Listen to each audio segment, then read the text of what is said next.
So let's just talk about this a bit more in detail about why a soft landing is actually being done for Chandrayaan 3, and this is how it will actually happen. So in the final 15 minutes of the mission is when this actual soft landing takes place. The Vikram transfers high speed horizontal position.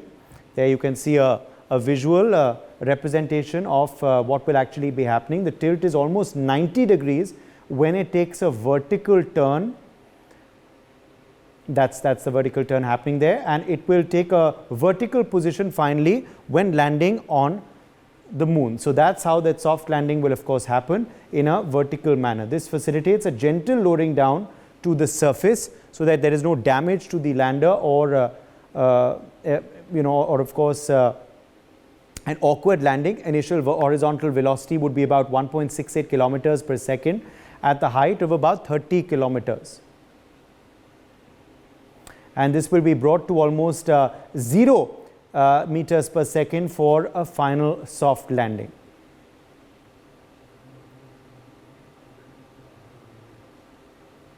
The speed and direction is of course controlled by 12 onboard engines. So those 12 onboard engines are of course controlling the speed and the direction.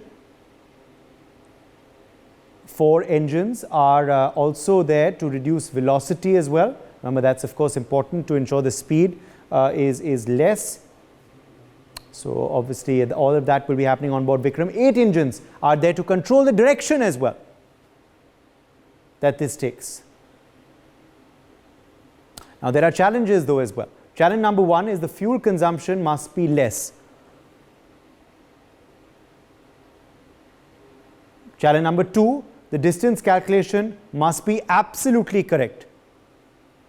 So obviously those are 2 challenges, those are 2 hurdles, Dr. Chakrabarti, that we must overcome in this very complex landing, but what we hope will be a successful landing, isn't it?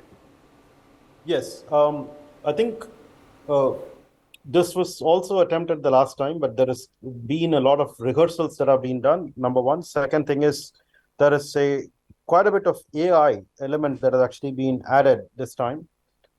So there is a very good reinforcement that happens, and there is redundancies that are available now based on the cameras that are there and how the lander would actually try to scope out the exact location where it would want to land in the last few minutes, in the last tens of meters. So there are ways by which I think ISRO has now tried to make it a lot more robust landing. The key thing is actually the propulsion. So these engines, so the thing about the liquid engines is that you can actually somewhat throttle them, but if you have a possibility of a excess or a deficit thrust in one of the engines, you actually tend to drift in, and then there is only so much room for you to be able to control with the other engines if that happens. This is exactly what happened last time, and that actually caused the drift while it was actually trying to touch down. In this case, we are now actually trying to shut down all the engines in about 10 meters and then make that soft landing happen, so that you're not actually trying to get a lot of dust going around. But we want to make sure that we are actually landing pretty much vertically and not have any drift velocities on the side. And that could actually potentially topple this. And again, last time when that happened, the communication was actually facing on the ground, and that led to a communication loss. I think this time we're actually trying to have a redundancy on that as well, so that no matter what happens, we'll actually get some data. So we're really hoping for a very good success this time. Yes, absolutely. Let me, in fact, take that across to Wing Commander Sudhakaran as well. Wing Commander Sudhakaran, why is a soft landing essential, and what is the uniqueness of this? See, I think Professor Chakrabarti has already, explained the important aspects, the salient aspects of soft landing. But again, since you've asked this question again, the complete landing phase is divided into 3 distinct phases. One is the descent phase, the landing phase, and the touchdown phase. So that's what he has explained here. Why it is very important is we all know that because of the gravitational pull of the planet or the moon itself, of the object itself, celestial object itself, and the velocity with which the object is coming down. So this will become uncontrollable, because we also have to understand that there is a time delay between the Earth station and the moon. It is not real time in real terms. We are talking about more than 384,000 kilometers with which the signal has to travel, and then you will have to get a response. So this is not real time. So if you give a command to correct, it is actually you are giving a command in the past to the object, and this has to be highly computed, and the command that you're going to give and what it is going to receive, it is actually edge corrected at the because since I have been working with a lot of surface to air missiles, which does a lot of dogfights with the aircrafts. I'm just telling you what kind of corrections that happens in the guidance room.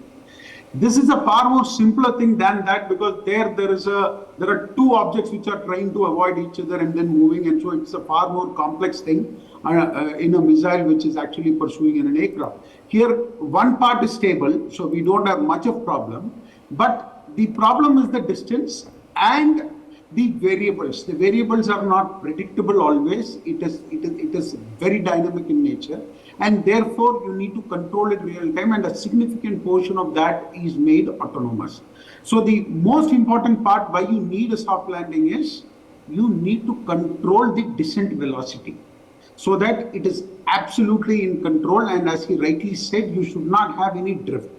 The second part is the object is not horizontally aligned to the landing surface in the orbit. It is at a 90-degree face-off.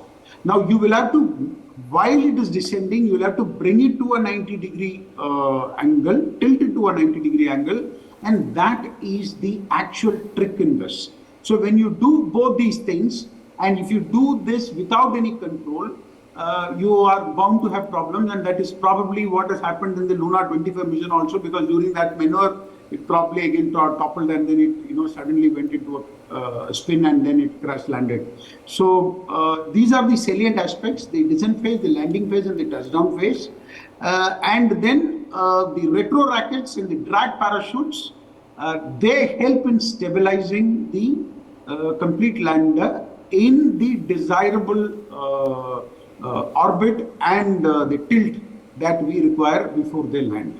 So these are the various parameters that are kept in mind, and as I'm given to understand, a lot of that has been automated this time, so that what the ground station essentially receives during the last 15 minutes of terror is only communication from the lander that what it is doing, and the autonomous systems fully take care of all emergencies based on the extra sensors that has been put in the system. So that's how it operates. Okay, Dr. Selvamurthy, and there are multiple phases to this landing, aren't there? Of course, obviously what is very, very essential is that each engine plays its part, the speed reduces to what it needs to, and this happens vertically, for a more precise soft landing. See, landing has got three types. The first is soft landing, hard landing, crash landing. If I give the examples, what we had in Chandrayaan 2 is a hard landing. It didn't crash, it's actually hard landing.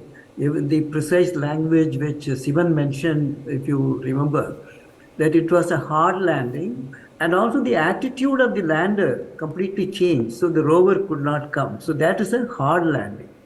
But today, the Russian, the Luna 25 is crash landing. So you see that like a helicopter. Sometimes, we have a very soft landing. Sometimes it's a thud, it comes, hard landing, and then sometimes it crashes. So these are the three types of landing. Why we need to have soft landing? The first is there are payloads on the surface of the lander and inside. Then you have the payload on the rover, which comes out, and then it has got its own payload sensors and also on the scientific instruments. So if you want to have the mission successful, you really need to have soft landing, where it is all the systems are functioning because of the impact it has on the landing. Then you should perform the mission. Then it is soft landing. So soft landing is actually aimed to achieve this mission of keeping the vehicle intact, that lander intact, and also all the payloads it carries, including the rover with its own payload intact. Now, to see that 15 minutes terror, which was mentioned, you rightly said, because now it is on the landing orbit, pre-landing orbit. You can say pre-landing orbit. And this, now it has to be first injected into that. So there are both horizontal, vertical, and then again you have to adjust to land where you want to land. So there is a lot of maneuvers which will be done, X, Y, Z will be done to see precisely to land there. So which is done up to certain distance, it will be done by the commands which is coming from the ISRO ground station. But after that it becomes totally autonomous. So that is where the intelligence which you give to the lander during to maneuver, take decisions, quick decisions, and this has been done in this Chandrayaan 3. Learning the lessons learned during Chandrayaan 2, that we have corrected this. So what are the forces? The first is the velocity of the lander itself. It's coming with tremendous velocity. So it's 6,000 kilometers per hour. To reduce it to zero, you can imagine the kind of reverse thrust you need to build. And the motors, precisely you have thruster and the reverse thruster has to function. The other one is electromagnetic field. Besides the gravitational pull, electromagnetic field, and in certain areas, there is non-uniform gravitational force. In the southern part of the moon particularly, there are non-uniform the electromagnetic field as well as the pull. So this has to be also taken into account when it is negotiating the landing. It's all done in milliseconds. These corrections have to be done in milliseconds. So ultimately, once it lands, soft landing, it's known as lunar dust. When the impact goes, a lot of dust is coming up. This will go and block the cameras. See, normally, if you do it with such a thing, many of the missions it failed, even though they landed there, the cameras are not functioning because the lunar dust covers this. So we should precisely see that it doesn't emit too much of. Soft landing is aimed to reduce this lunar dust which will be coming up, and then also to avoid the craters, all the other hazardous situations. So the cameras which are put there, the obstacle avoidance and the hazard identification obstacle avoidance cameras. So all these are now built with redundancy. That supposing it is a very uncomfortable place, this lander can actually traverse a little longer distance because it is the fuel also has been put in such a way it can traverse a longer distance and decide a safe place to land. All these are new things which are put in the Chandrayaan 3. So I'm very confident with all this. And then the temperature, when it lands, the thermal shock which the lander will be experiencing and the payloads will be experiencing, minus 203 degrees Celsius temperature. So your system should work in that condition.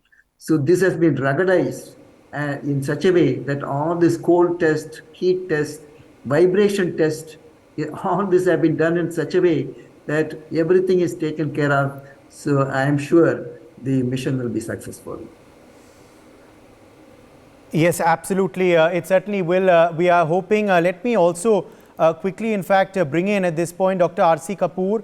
Dr. R.C. Kapoor is also joining us at this point, the space expert scientist, Indian Institute of Astrophysics. Dr. Kapoor, let me quickly get you in here on of course, these pictures that have emerged that we are seeing on our screens from one of the lander's cameras, but also more importantly, how in an interesting development, a message of welcome was sent by Chandrayaan 2. So Chandrayaan 2's lander is also in orbit there, and contact was reportedly established by Chandrayaan 3 to this.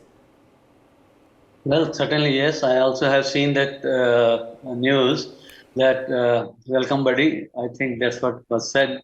And Chandrayaan 2's orbiter has contacted lander, and Chandrayaan 2 is in constant contact with ISRO. So from ground here to the ground there, we are going to be well connected. So obviously, it's a very nice news that we have heard. Apart from that, ISRO has also released a few images which were taken by the Hazard Detection and Avoidance Camera, HTAC. Those images are also quite high resolution. I can see many craters and hilly areas, although not really linear, but they are somewhat curvaceous. And as ISRO said that, it is from the far side of the moon. So then I looked up my own maps, and then I think that it is 60 degrees north and about around 90 degrees east, so far as longitude is concerned. But that side of the moon we do not get to see. So the lander has made it possible. Of course, ever since the space expeditions began, for the first time, the images from the other side of the moon also came, and it's also full of craters and what we see on this side, perhaps more. And that side of the moon also is slightly more bulged and about 7 kilometers. So all of those things have puzzled the scientists, and with the lunar missions of the different space agencies that are bringing data on the basis of which the scientists are also trying to understand the moon and the tidal forces between the moon and Earth, and of course, quite a lot of things. So we hope that this time when the lander lands, as my previous speaker explained very nicely, in fact, couldn't be clearer than that. But once lander has landed and rover has come out, so there the real test of the instruments begins, and we hope that everything functions very well.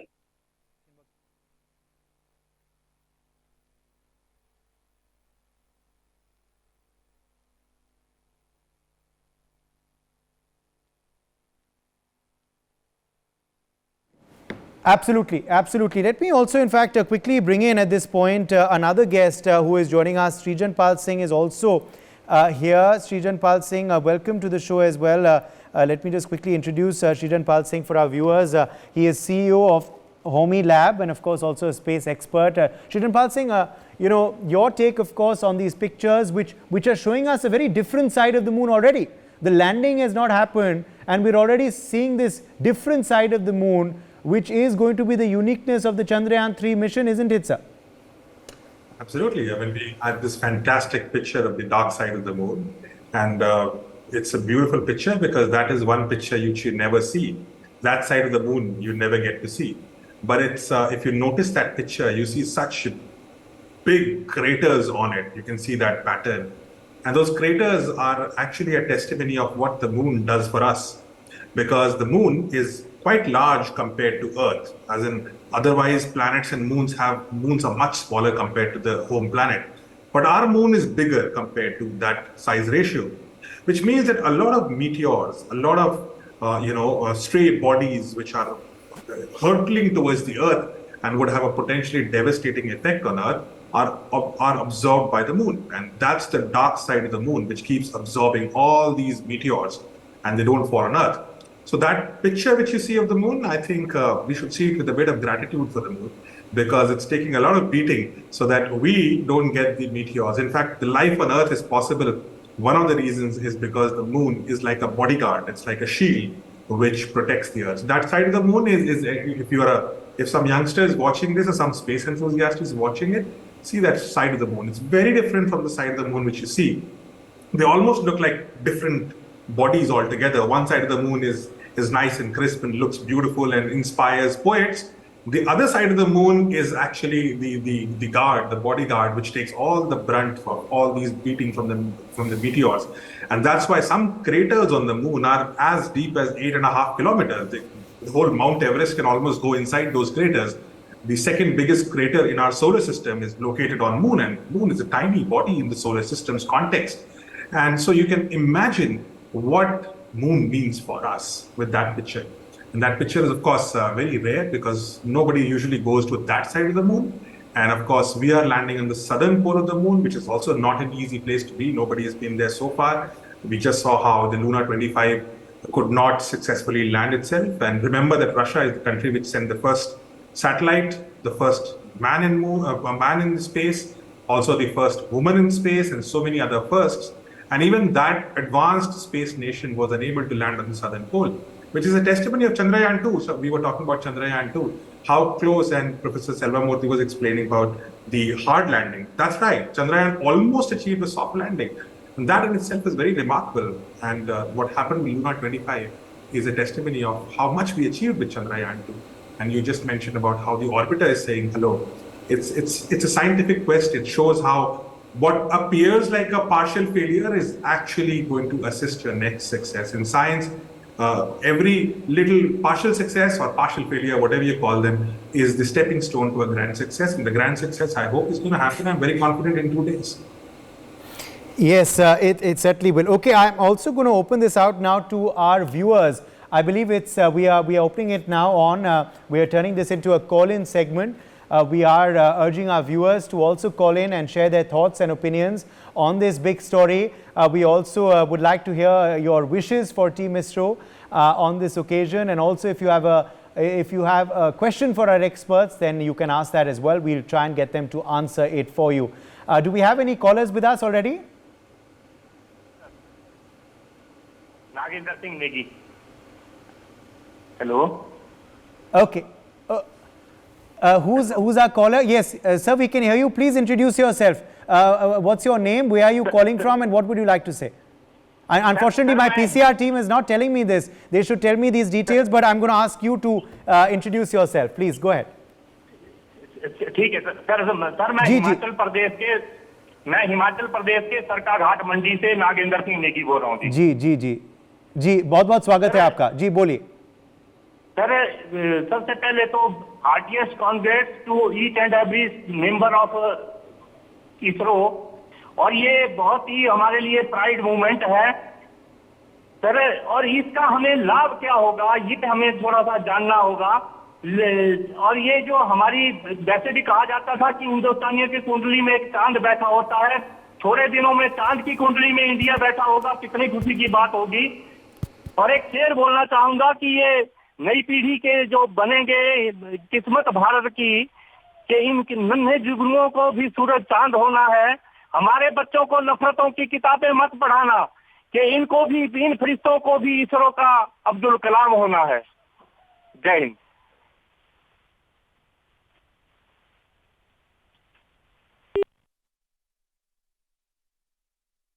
Singh Negi का कि आप हमारे संग जुड़े और आपने अपनी भावनाओं को है वो आज प्रकट किया। For more such videos, subscribe to the NewsX YouTube channel, hit the bell icon.